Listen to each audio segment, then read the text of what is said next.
నమస్తే, welcome to Telugu రాజ్యం. నేను మీ రామ్. 2019, 2024 ఈ మధ్యకాలంలో జగన్మోహన్ రెడ్డి గారు వైసీపీ పార్టీని గెలిపించి ముందుకు నడిపిస్తున్న ఈ క్రమంలో ఆయన చంద్రబాబు నాయుడు గారిని పార్ట్ టైం పొలిటీషియన్ అని కొన్ని వ్యాఖ్యలు చేయడం జరిగింది. అయితే ఇప్పుడు కూటమి ప్రభుత్వం పరిపాలనలోకి వచ్చిన తర్వాత జగన్మోహన్ రెడ్డి గారు పార్ట్ టైం పొలిటీషియన్ అని చెప్పి తిరిగి విమర్శలు చేస్తున్నారు. అసలు ఓవరాల్గా ఈ అంశం గురించి చర్చించడానికి ప్రముఖ పొలిటికల్ అనలిస్ట్ కేఎస్ ప్రసాద్ గారు మనతో ఉన్నారు. ఆయనతో మాట్లాడి మరిన్ని వివరాలు తెలుసుకుందాం. సార్ నమస్తే. నమస్తే అండి. అదే part time politician versus part time politician అని చెప్పి వాగ్వాదాలు చేసుకుంటా ఉన్నారు సార్. అంటే ఒక రకంగా జగన్మోహన్ రెడ్డి గారు ఇప్పుడు బయటకు రాకపోవడం, కార్యకర్తలతో కలవకపోవడం, వీటిని బేస్ చేసుకుని అన్నట్లుగా తెలుస్తాం సార్. అసలు మనం ఎవరిని ఎలా చూడొచ్చు సార్? ఎవరు పార్ట్ టైం పొలిటీషియన్? అంటే ఆ టెన్యూర్లో చంద్రబాబు నాయుడు గారు ఇల్లు ఇప్పటికి కూడా ఆయనకి పర్మనెంట్ హౌస్ లేదు. ఆయన ఎప్పుడు హైదరాబాద్ నుంచి అమరావతి వచ్చి పరిపాలించడం, అమరావతిని వీకెండ్లో రావడం, అలాగా జరిగే కార్యక్రమంలో ఆయన పార్ట్ టైం పొలిటీషియన్ కింద చంద్రబాబు నాయుడు గారిని అభివర్ణించడం జరిగింది. కానీ ఇప్పుడు అదే పరిస్థితి ఏంటంటే అమరావతిలో ఇల్లు ఉన్నా సరే ఈయన బెంగళూరు వెళ్ళి ఈయన వస్తున్నాడు కాబట్టి ఈయనకి ఇప్పుడు పార్ట్ టైం పొలిటీషియన్ అని వాళ్ళు అభియోగం వేస్తున్నారు. ఓవరాల్గా ఏంటంటే ఎవరు అక్కడ కన్సిస్టెంట్గా లేని కారణంగా పార్ట్ టైం పొలిటీషియన్స్ అన్న అభియోగాల్ని ఒకరికొకరు మోస్తున్నారు. ఇల్లు కట్టినంత మాత్రాన్ని అక్కడ ఉంటున్నాడా అన్నది ప్రశ్న, ఇల్లు కట్టలేనంత మాత్రాన్ని అక్కడ ఉంటున్నాడా అన్నది వీళ్ళకి ప్రశ్న. ఓవరాల్గా part time politicians, full time politicians ఉంటారు. కరోనా పాండమిక్ సిచ్యువేషన్లో అందరూ హైదరాబాద్కి పరిమితం అయిపోయారు. అంచేది ఏంటంటే అడ్మినిస్ట్రేషన్ పరంగా ఆ రోజు అధికారంలో ఉన్న జగన్మోహన్ రెడ్డి గారు లోకలైజేషన్ ఎక్కువ తీసుకున్నారు. నేను ఉండి పరిపాలిస్తున్నాను అన్నది.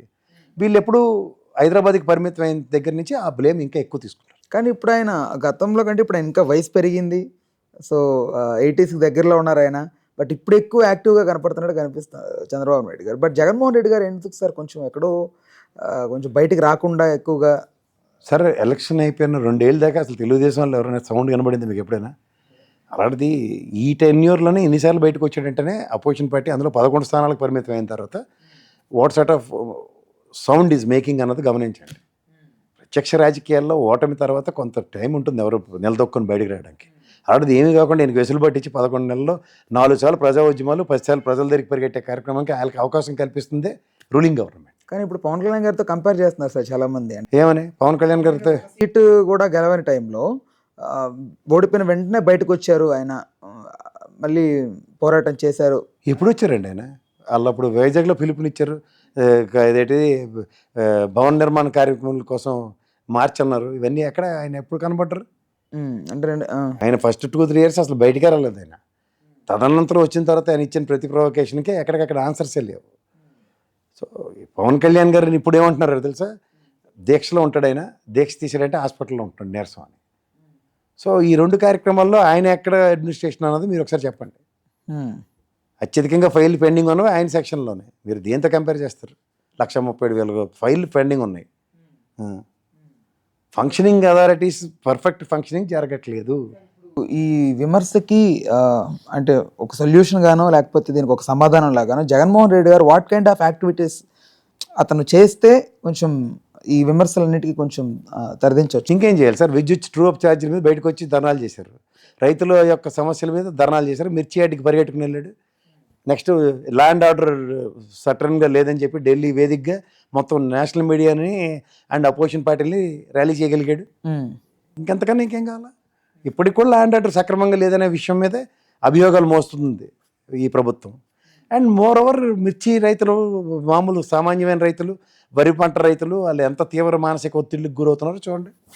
సో ఇవన్నీ సమస్యలను పెట్టుకొని విద్యుత్ ఛార్జీలు పెంచమని చెప్పి ట్రూ అప్ ఛార్జీలు 17,500 కోట్లు బాధేశారు ప్రజల మీద. కంపేర్ చేయండి బిల్లు, పాత బిల్లు, ఈ బిల్లు.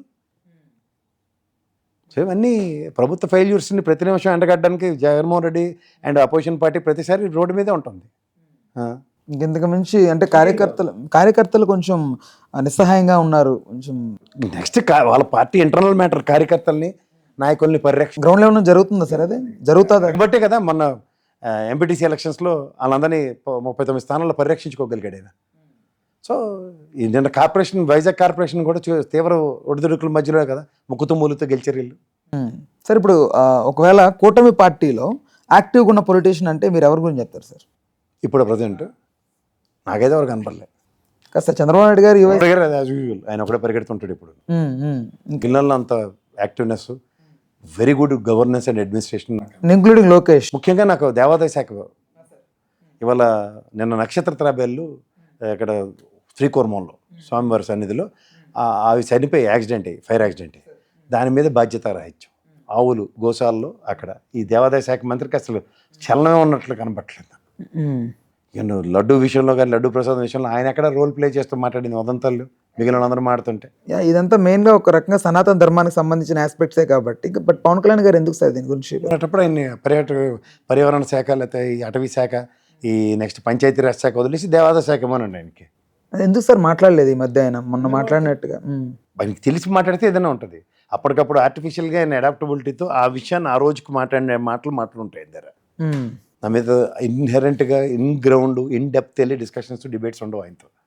ఎక్కడికక్కడ అలా గాలి మాటలు పైపైన మేగడ మాటలు మాట్లాడేసి వెళ్ళిపోతుంటాడు ఆ రోజుకి అంతే. బట్ ఇప్పుడు ఈ బీజేపీకి సంబంధించిన ఎమ్మెల్యేల పరిస్థితి ఎలా ఉంటుంది సార్ కూటమిలో? వీళ్ళ ఎగ్జిస్టెన్స్ ఎక్కడ? లేదంటే వాళ్ళకి ఎవరికి అందరూ గెలిచే దమ్ము ధైర్యం ఉన్నాడు ఎవరు లేడు అందులో. ఎగ్జిస్టెన్స్ కూడా తెలియట్లేదు సార్. ఎందుకంటే తెలుగుదేశం వాళ్ళు భోజనం ఇస్తే గెలిచే పరిస్థితి. అదర్వైజ్ 0.83% వాళ్ళు ఒరిజినల్ ఓట్ బ్యాంక్. వాళ్ళు కూడా మాట్లాడిస్తే వినాలంటే మనకన్నా జడ్డోళ్ళు ఇంకోరు ఉంటారు. వాళ్ళ ఎగ్జిస్టెన్స్ తెలియాలంటే వాళ్ళు ఏం చేస్తే పురంధేశ్వర్ కానీ వీళ్ళు కానీ వాళ్ళ ఎగ్జిస్టెన్స్ అంటే ఒరిజినల్ బ్యాచ్ సోమవీర్రాజు గారు లాంటి వాళ్ళు ఒరిజినల్ బ్యాచ్ అంటాం మేము. వాళ్ళతో అయితే ఏం కాదు. ఈ పారాచిట్ బ్యాచ్కి వెళ్ళి వీళ్ళందరూ సుజనా చౌదరి, సీఎం రమేష్, పురంధేశ్వరి వీళ్ళందరూ వేరే పార్టీల నుంచి చేకూరు పక్షులు వాళ్ళ గూడులు చేరి వాళ్ళని ఎత్తికే టోపీ పెట్టి వాళ్ళ పరంగానే గెలిచి చూపిస్తున్నారు. అవన్నీ గాలివాటలు సార్. ఆ టైంలో ఇనాక్టివ్గా ఉండడానికి కారణాలు ఏంటి సార్? చంద్రబాబు నాయుడు గారు ఆ టైంలో ఇనాక్టివ్గా కొంచెం ఫస్ట్ 2 years కరోనా, అంతకుమించి ఏం లేదు. తర్వాత ఓటమి నుంచి తేరుకోవడానికి చాలా రోజులు పట్టింది వాళ్ళకి. 23 స్థానాల్లో ఉంది వాళ్ళ ఊహకు అందంది. ఇప్పుడు జగన్మోహన్ రెడ్డి గారు 11 స్థానాలకు, ఆ టైంలో వాళ్ళకి 23. బట్ కంపారిటివ్లీ జగన్మోహన్ రెడ్డి గారు కొంచెం గట్టిగా ఉన్నట్టే కనిపిస్తున్నారు. చాలా గట్టిగా ఉన్నాడు కంపారిటివ్. అప్పుడు 23 స్థానాలకు వచ్చిన తెలుగుదేశం పార్టీతో తప్ప ఎక్కడ సార్ వాళ్ళకి. ఇప్పుడు నంద్యాలలో అనుకుంటాను, నంద్యాలలోనో నెల్లూరులోనో ఎక్కడో వాళ్ళ మహానాడు తర్వాత వాళ్ళు ఒక పునరుత్తేజం వచ్చింది. అప్పటిదాకా అసలు ఎక్కడ, అప్పటిదాకా చాలా శబ్దంగా ఉంది తెలుగుదేశం. అందుకే జగన్మోహన్ రెడ్డి గారు కూడా ఎక్కువ పవన్ కళ్యాణ్నే క్రిటిసైజ్ చేసుకుంటూ ఆయన మీదే మాట్లాడుతూ వచ్చింది. అసలు తెలుగుదేశం ఎగ్జిస్టెన్స్ ఉన్నట్టే కన్సిడర్ చేయలేదు ఆయన. వాళ్ళు ఏ విషయంలోనూ యాక్టివ్గా లేకపోవడం. ఏదైనా పార్టీ పిలిపించినా ఒక 5-10 మంది రోడ్డు మీదకి వచ్చే ట్రాక్ సూట్లతో ఫోటోలు తీసుకుని ఫేస్బుక్లో పెట్టడమే తప్ప వాళ్ళు ప్రొయాక్టివ్గా ఏ పని చేయలేదు. Okay sir, thank you sir.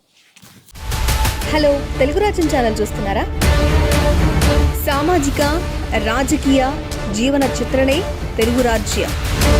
అతిశయోక్తులు అసత్యాలు ఉండవు. రాజకీయ కోణం కాదు, ప్రజా కోణమే కొలబద్ద. తెలుగు రాజ్యం వీక్షణ మీ ఉత్తమ అభిరుచికి నిదర్శనం.